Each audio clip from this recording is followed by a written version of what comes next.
We made it to our campsite tonight. It's been a long day on the beautiful Croatian coast. We got another beautiful sunset over the olive trees this time. We're parked off of the highway right here, but fortunately is a free spot. Just to the north there you can see there's a little church steeple with a little cemetery. But what another gorgeous evening here. Time to hunker down, make some dinner, do some chillaxing. Nice view for our house for the night.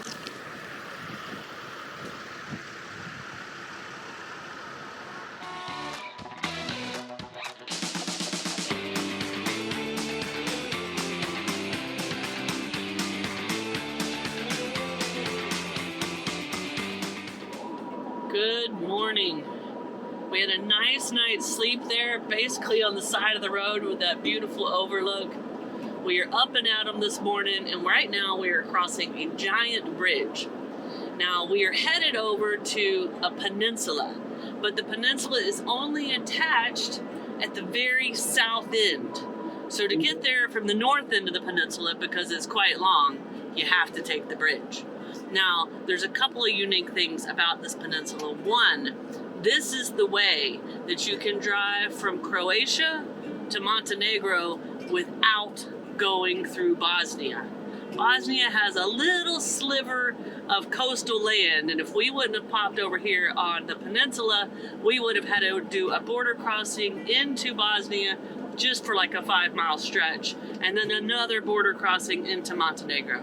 Do not worry, we are not skipping Bosnia. It just comes a little bit later in our travel plans. We are headed over to this peninsula now, and there is a really cool town over here called Ston with some amazing history, and we're gonna take you there and tell you all about it.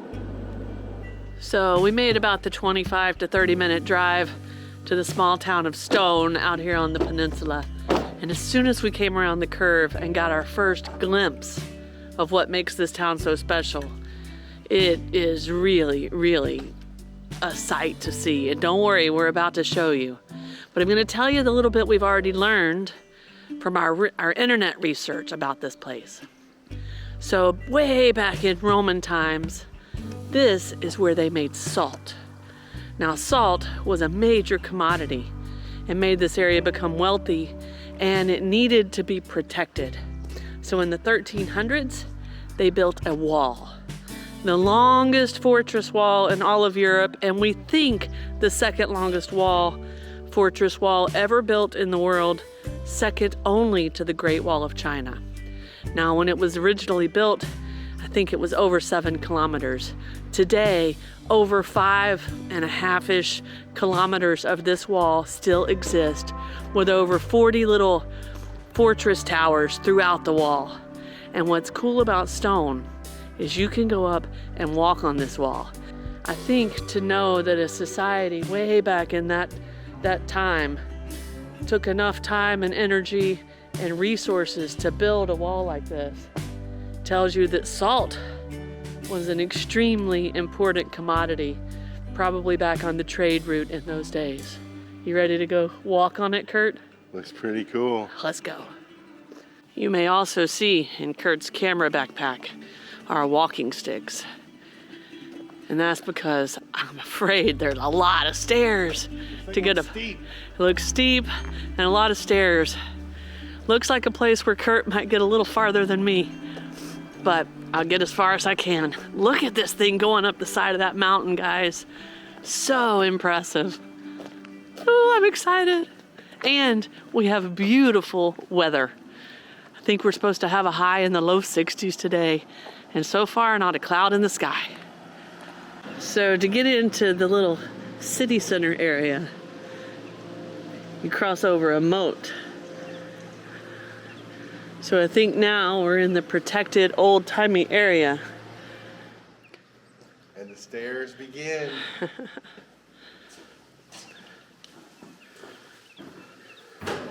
So when you first get to the wall, you walk into a building that's a little bit modernized. You walk up to the top floor. You pay for your tickets. Now it's wintertime, We got a Wintertime discount. discount. Both of us got our tickets for 10 euros, so 5 euros a piece. And we got a little lay of the land. Now I'm gonna do the short route, which means right up here, I'm gonna go to the left and try to make it up there, and then probably spend a little time in the actual city. Curt will do a little bit of that route with me, but then he's gonna backtrack and he's gonna go to the right. He's gonna take y'all on an hour-long walk of this wall. Yeah, what happens is the wall sort of circles the whole entire mountain. There's a fortress up on top. I don't think we can get up there, that's closed.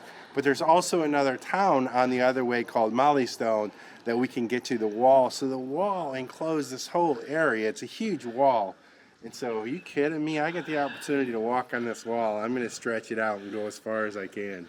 All right, let's get these steps underway. Oh, it's time for the walking sticks, Curt. Let's bust those bad boys out. Now, in past videos, when we were in Brazil, we have raved about having walking sticks, especially as you start to elegantly grow in age, right, Curt? So these have served us very, very well. There will be a link to them in the description if you think there's something you may want, or maybe you get them for your parents. But they're very good at helping with steps up and down, just stabilizing you on wobbly ground. We highly recommend them, and we have put these to the test, right, Curt? Yes, ma'am, we have. And they got some beautiful maps here of the pictures and beautiful maps you can see. All right, let the climb begin. And snow is taking the shorter of the two routes. And you can kind of see the wall just over the rooftops as it wraps around, and encloses the main little city area down here. She's got her walking sticks out and she's on the move. So this is our split up point, unless Curt decides to go up here a little ways with me. But one thing I want to tell y'all before I forget is this thing was built in the 13th century, so I believe the 1200s. I may have said the 1300s earlier. But in 1996, Croatia had a massive earthquake, and this wall had significant damage from that. But the government and the tourist places and those kind of things came in, and they've done a big remodel on it, which was good because people say it was really in need of it. So it's had some rehab work, and it sounds like there's a section getting some rehab right now that's closed that we can't get to. So Croatia's doing a good job of maintaining this amazing history. Have fun, be careful. There she goes, off and running. All right, and this is our plight, guys. So it looks like her wall's a little fancier, but ours is definitely gonna be longer, steeper, and it looks like it winds out and snakes through the forest. Now, I'll just remind you as I get started that we haven't been doing many hikes since we've been in Europe. So we're gonna take our time. We need to get back in shape, but it's time to get back in shape because this winter's not gonna last forever. And there's some amazing hikes in Europe that we wanna get into. I'm halfway up to the peak in the middle that I'm headed to, getting a good overlook of the little city of Ston behind us. Whew, it's a lot of stairs, but the view's up here, and we could not have asked for better weather. Now in the distance, you'll see those, it looks like a lake from here, but there's little dividers in there, and that is what used to be called the salt pans. It's more of a tourist attraction now, but that is what made this area so valuable that it needed to be protected with this great giant wall. And the little city protected with its moat and its wall, and then this giant fortress wall all around this mountain, protecting it from all angles. All right, this wall is in really good shape. There's handrails all the way up, and the steps are all in good shape. And now we're up to a spot where it's definitely steeper, and you can even see there's a couple switchbacks here. But the reality is, I believe we're getting kind of close to where we kind of creep over top of the mountain and we can look down on Molly Stone. But our third tower is right here at the break, and you can see a couple others below us. Keep on going, guys. Keep on going. Almost to the highest peak for me, where we'll take a nice little rest and enjoy this view. Whew. Got my heart pumping for sure, guys, which is a good thing, don't worry.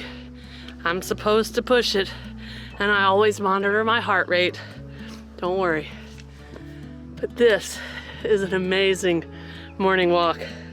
So there's a nice little sitting area up here, and there's stairs that go down, and there's stairs that go up.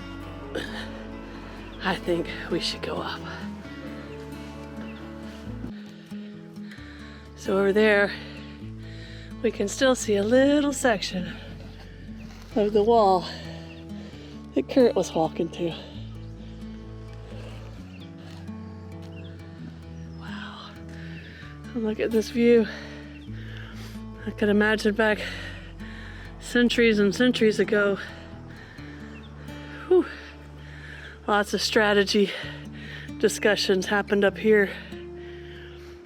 Can you all see Snow down there? Down by the flag. I'm trying to get her to wave her arms. There she goes. She's looking at me and I'm looking at her.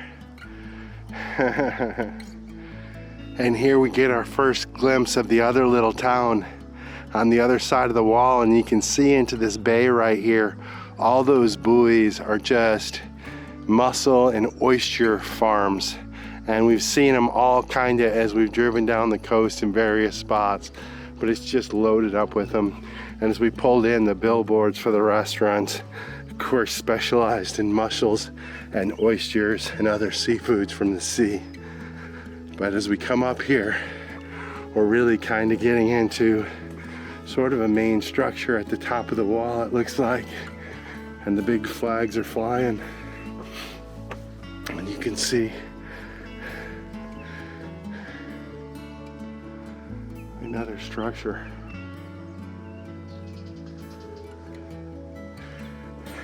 And I believe this staircase that we just came up is sort of a walk around from what was the old stone wall. You can see it there, and you can kind of see the steps on there are eroded away. And as we come up here towards the top, another tower. And maybe we can, well, let's see. Look at this, guys.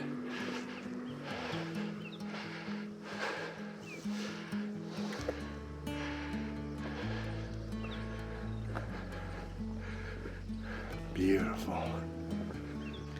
So you can notice the two different types of peepholes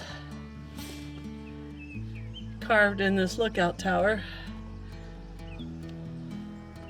I think that one was probably for a gun barrel.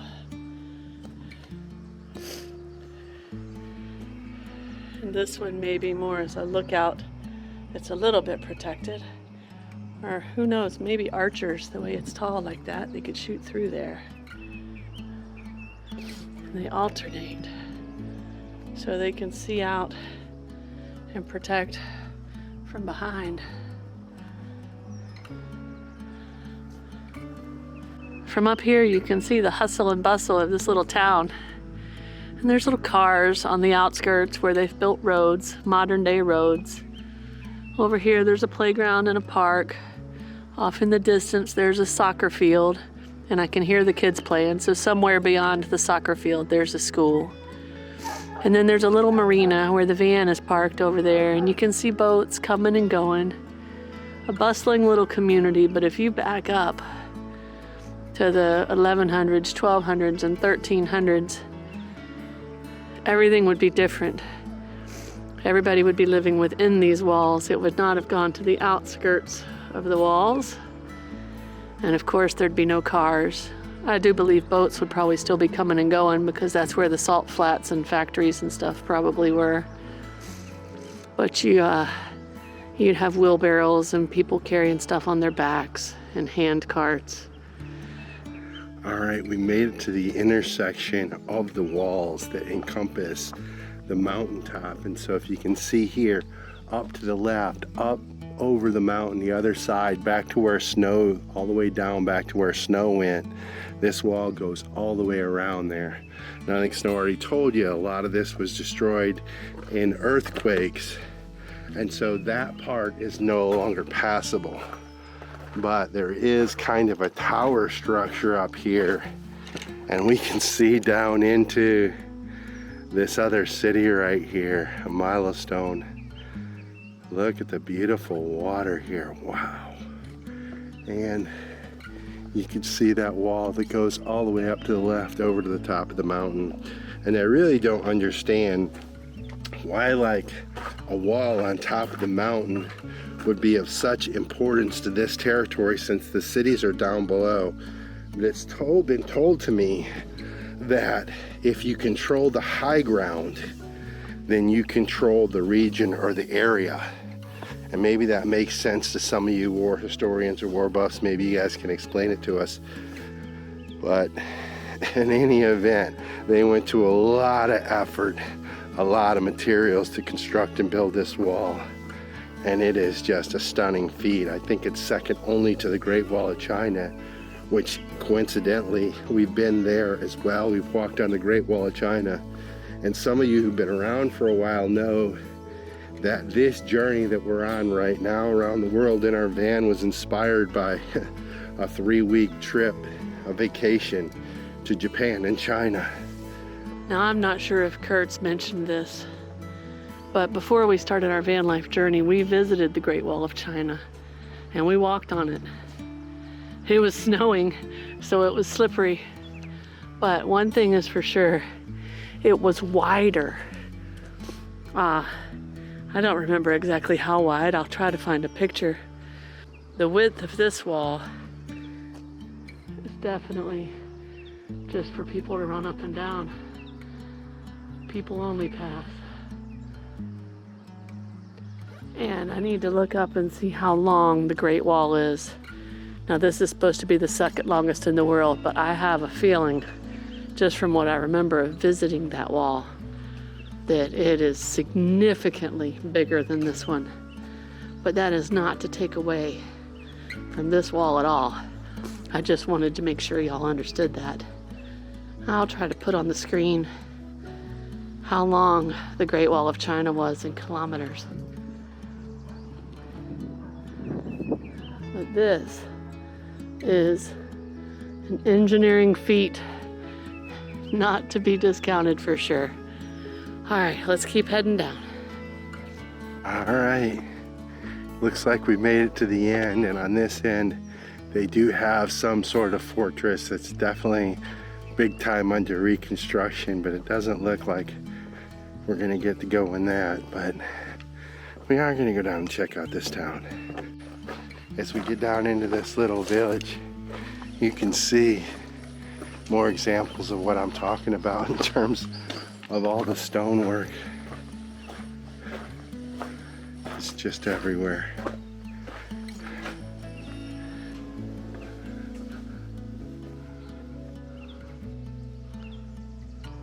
So a lot of these houses, the old houses, are abandoned and you can just see the ruins, but some of the windows are still there. The floors are rotted out. Some of it's down there on the floor. Some of them are cleaned out a little more than others. But just offers a little glimpse back into history if you can use your imagination a little bit.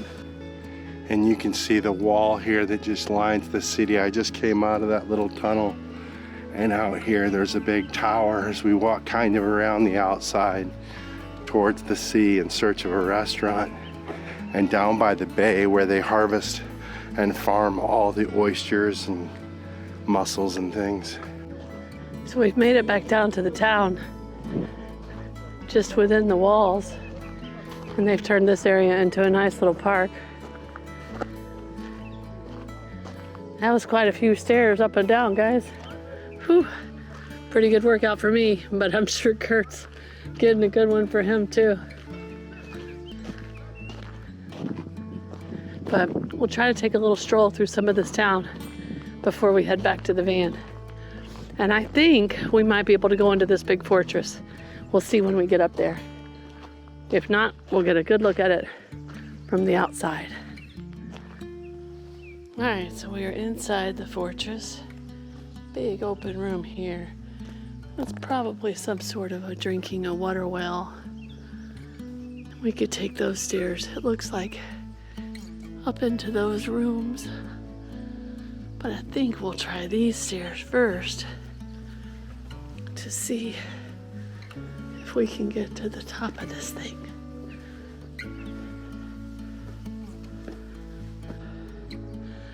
Whew. Halfway up the stairs, but we're not quite to the top. We got a little bit more to go.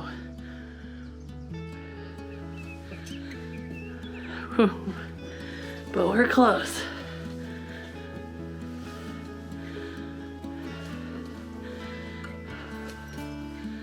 Don't mind the breathing, guys. Whew. Whew. Look at this.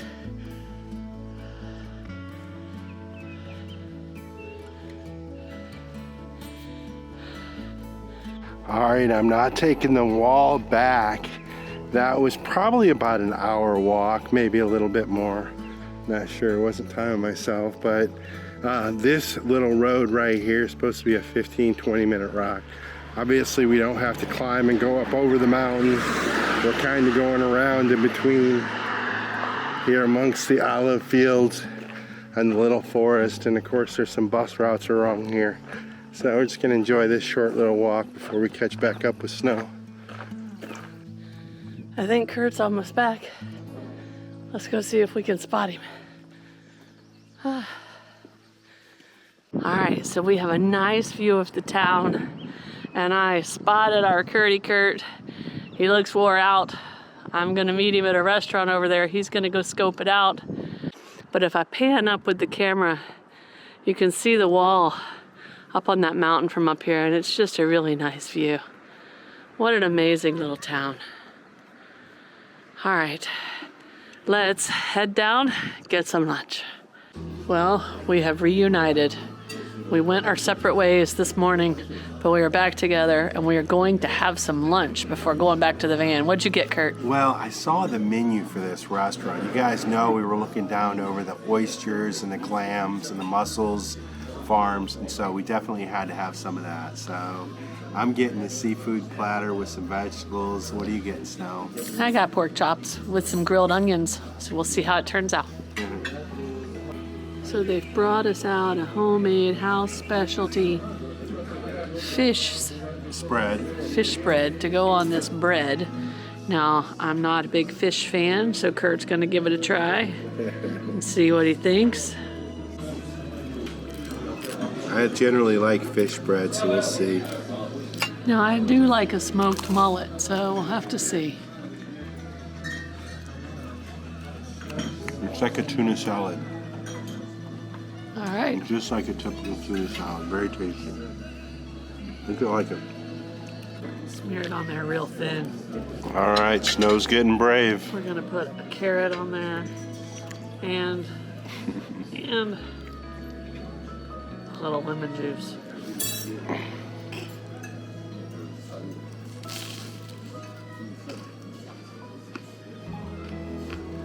I like tuna fish. It's a little fishy for me though. I'm not gonna eat any more of it. And you knew that. I heard 3 cheers for adventure, Snow. Hip hip hooray. Alright, I got grilled pork chops, some french fries, some sort of a red saucy stuff. We'll have to tell y'all what that is after we try it. Some little purple onions. Mine's looking tasty. We got a side of grilled vegetables to share. Onions, zucchini, tomato. What's that on your side, Curt? It's some kind of yellow pepper, I believe. Yeah. Like a bell pepper. Alright, so I can smell the garlic roaring off of these things. Looks like I have some little, like, kind of clams, little cherry stone clams, some mussels, and then these things she said we gotta pry open. And they are the meatiest and the biggest daddies of them all. I'm gonna just start there. Well, it's a pretty big chunk in there. I don't think you're supposed to reach in there with your fingers, but you did. you guys know me. I'm not shy. How was it? Game on, game on. Here goes Curt, guys. I'm gonna make quick work of these things. These are good. And the key to this, you get all this bread. You got this sauce down here, this garlic broth sauce. You gotta sop that stuff up. And that stuff is so good. Time to dig in. That's the magic right there. All right, guys, we're gonna dive in. I'll tell you about mine in a minute. Look at this.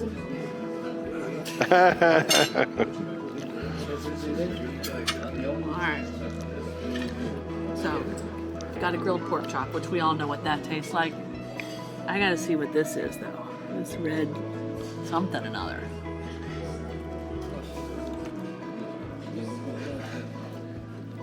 Oh. That's good. Is it good?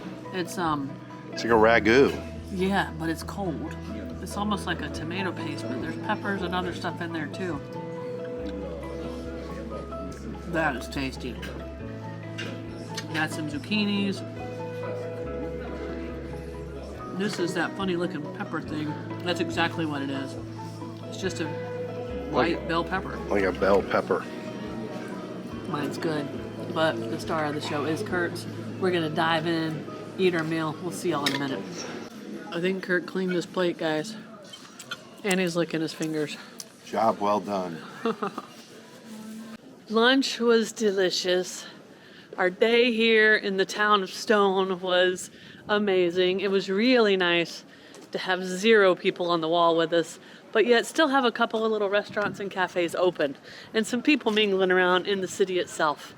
But we're gonna make the short walk back to our van, and I think we may settle in, and this may be where we camp for the night. Good morning. We had a nice sleep here at this camp in Ston, right underneath the giant wall that Curt walked yesterday. But before we wind this video down, we just kind of want to remind you guys that the way the visa stuff works for us over here in Europe is there's an area called the Schengen Zone. And it covers 26 countries, Curt? I think it's 27. 26 or 27 countries. Almost the identical countries as the EU. There are a few differences. But we are only allowed to stay in those countries combined for 90 days at a time. And then we have to leave for 90 days. Time's running out. And our time is at an end. And we have to leave. Now when we got here, we've been here basically 3 months, just under 3 months. We shipped the van into Belgium, we flew into Paris, we drove through France, did the beautiful Christmas villages, zigzagged over, saw some cave paintings, and then we headed to the coast of France. We drove through Monaco.